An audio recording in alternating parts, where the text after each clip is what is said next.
Almost 50 years ago, Owensville resident Danny Belcher returned from combat in Vietnam. Since that time, he's fought the demons of PTSD and the pain of an undiagnosed compression fracture in his back. The wounds that you see aren't the bad ones. It's the ones you live with and hide and don't let anybody else see. That's the one sometimes that hurt. Yeah, but you don't let it get you down.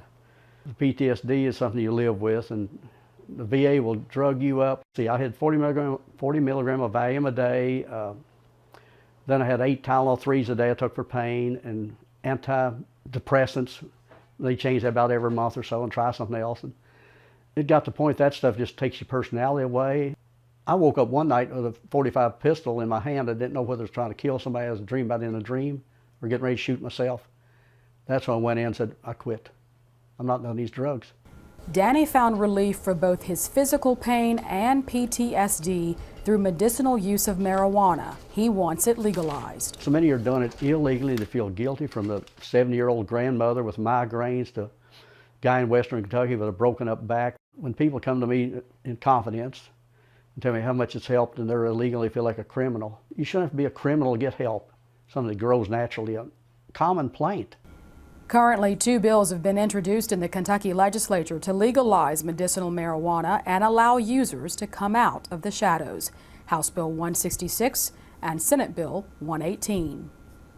Key components to this legislation include establishment of dispensaries known as compassion centers, an opt-in feature for local communities similar to wet-dry votes, and licensing and certification for patients, physicians, and all businesses involved in the cultivation or sale of the product. It would mean a lot of comfort and joy knowing that people could go somewhere and legally, get some cannabis, go home and take a puff or two. We fought for freedom. Politicians use that word freedom. Come Memorial Day or Veterans Day, it's used, but are we really free? Are we free to take care of our health?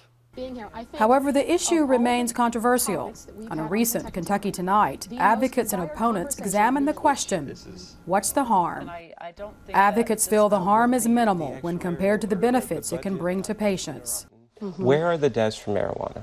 We arrest 15,000 people a year here in Kentucky. Obviously, those aren't all medicinal, but is there a death related directly to marijuana?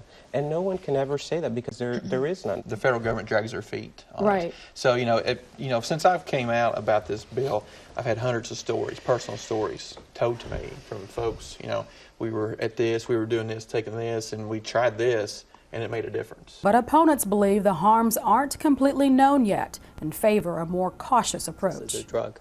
Without knowing better background science behind the medications, I think it's Russian roulette to just introduce it on the global market and just hope that the right patients get it and the wrong ones don't. When I talk to recovering heroin addicts, they often tell me that their gateway drug, their first drug of use, was marijuana.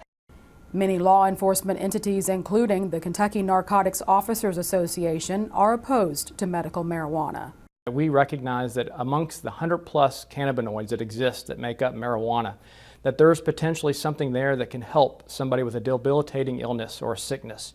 And we realize that ultimately, for something to be considered to be a drug, to be dispensed as a drug, is that it should follow every other drug that's out there ultimately and go through the vetting process that's in place that's utilized by the Food and Drug Administration, the FDA. One of their biggest concerns is the impact on youth. Right now, in our country, we are facing the largest opioid epidemic and drug abuse problem that we've ever seen. And why add to something, especially in our heartland of the Commonwealth, by adding something else in marijuana? Ultimately, our future, being our youth, is who we're going to leave everything to. And those are going to be the ones going forward. And if we take a step down the road that we can't take a step back, then ultimately what we're doing is we're hurting our youth. But Steve Watts, a retired veteran narcotics officer with the Louisville Metro Police Department, sees the issue differently. While I've seen a lot of crime in the 22 years that I was with Louisville Metro Police Department, most of that crime was not affected by marijuana. I can't ever remember making a domestic violence call where the contributing factor was marijuana. I can't ever remember making a fight run on the street as an officer where marijuana was the contributing factor. When you take a step back and you look and say, well, it is illegal, but it's illegal because the legislature has said that. The pros certainly outweigh the cons in the patients that we can help, the conditions we can help, the opioid crisis that we have here in this state that's really affected all of us. With a partner, Watts founded the Alliance for Innovative Medicine. We're pushing for patients' rights towards the use of medical marijuana. There's lots of compelling stories out there, especially here in Kentucky. Some of the biggest ones are veterans that have come forward with PTSD issues, that medical marijuana can really help alleviate some of their conditions with the PTS and help them have a better life. Veteran Danny Belcher, who's dedicated his life to helping other veterans, agrees. You know, attitudes have got to change. People need help and comfort. We're not getting it pharmaceutically. I don't want to feel like a criminal. Why can't we get it legalized? What does it hurt? For now, the answer to the question, what does it hurt, depends on who you ask.